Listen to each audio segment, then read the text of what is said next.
जय श्री राम दोस्तों। आज मैं आपको लक्ष्मण जी, श्री राम के भाई, जो 14 वर्ष के वनवास के दौरान एक भी दिन नहीं सोए और उन्होंने किस तरह नींद को हराया था, इसके बारे में जानकारी तथा पौराणिक कथा बताऊंगी, तो आप ध्यान से सुनिए। लक्ष्मण के जैसे भाई के प्रेम का उदाहरण तीनों लोकों में भी नहीं मिलता। अपने बड़े भाई श्री राम के प्रति उनके प्रेम के बारे में कई कथाएं हैं। पौराणिक कथाओं के अनुसार माना जाता है कि वनवास के 14 वर्षों के दौरान भाई और भाभी की रक्षा के लिए लक्ष्मण जी कभी सोए ही नहीं। इस कारण उन्हें गुड़ाकेश भी कहा जाता है। गुड़ाकेश का मतलब जो निद्रा का स्वामी हो।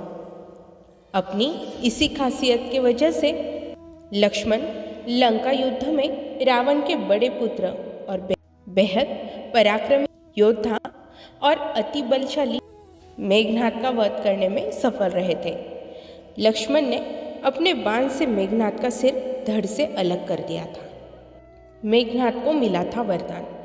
कथाओं के अनुसार रावण ने स्वर्ग पर अपना कब्जा जमाने के लिए देवताओं पर आक्रमण कर दिया था। इस युद्ध में मेघनाद ने भी भाग लिया था। मेघनाद ने इंद्र सहित सभी देवताओं को परास्त कर दिया, जिसके बाद उन्हें इंद्रजीत के नाम से पुकारा जाने लगा।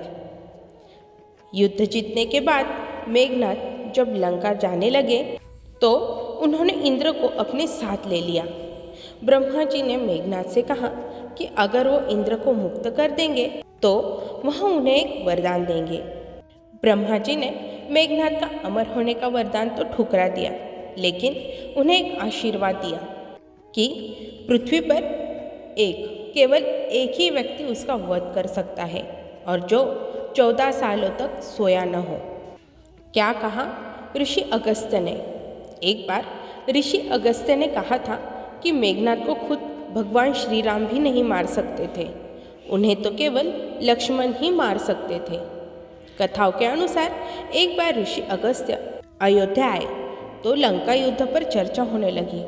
तभी श्री राम ने बताया कि किस तरह उन्होंने रावण और कुंभकर्ण जैसे महारथियों का वध किया था और अनुज लक्ष्मण ने भी मेघनाद और अतिकाय जैसे शक्तिशाली असुरों का भी वध किया था। ऋषि अगस्त्य ने इस पर कहा कि इसमें कोई दोहराय नहीं है कि रावण और कुंभकर्ण अति शक्तिशाली थे, लेकिन सबसे बड़ा वीर मेघनाद ही था। लेकिन लक्ष्मण ने ही उसका वध किया था। केवल वही ऐसे व्यक्ति थे जो उसका संहार कर सकते थे। इस पर श्री राम को बड़ा आश्चर्य हुआ। ऋषि अगस्त्य से लक्ष्मण की प्रशंसा सुनकर राम जी तो बहुत प्रसन्न हुए, लेकिन उन्हें आश्चर्य भी हुआ कि ऐसी क्या बात थी मेघनाद में जो केवल लक्ष्मण ही उन्हें मार सकते थे। श्री राम ने ऋषि अगस्त्य से अपनी जिज्ञासा प्रकट की। तब ऋषि अगस्त्य ने बताया कि मेघनाद को वरदान मिला था कि उसका वध वही कर सकता है जो 14 वर्षों से सोया न हो और जिसने 14 वर्षों तक भोजन न किया हो। श्री राम ने इस पर कहा कि ऐसा कैसे संभव है कि लक्ष्मण ने सीता का मुख न देखा हो, जबकि मैं और सीता बगल की कुटिया में ही रहते थे। 14 वर्ष तक सोए न हो, यह भी कैसे संभव है? फिर 14 वर्ष तक मैं नियमित रूप से लक्ष्मण को भोजन के लिए फल फूल देता था। इस बात पर ऋषि अगस्त्य ने श्री राम जी को कहा कि इसके बारे में लक्ष्मण से ही पूछ लिया जाए।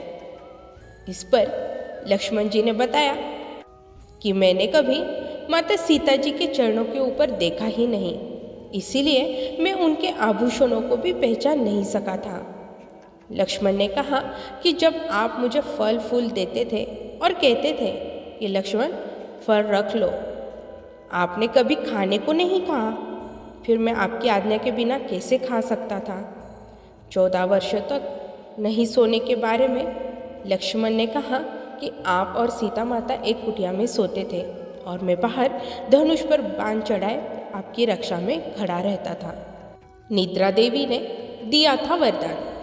लक्ष्मण ने कहा कि वनवास की पहली रात को ही जब श्री राम और माता सीता सो रहे थे तो निद्रा देवी आई।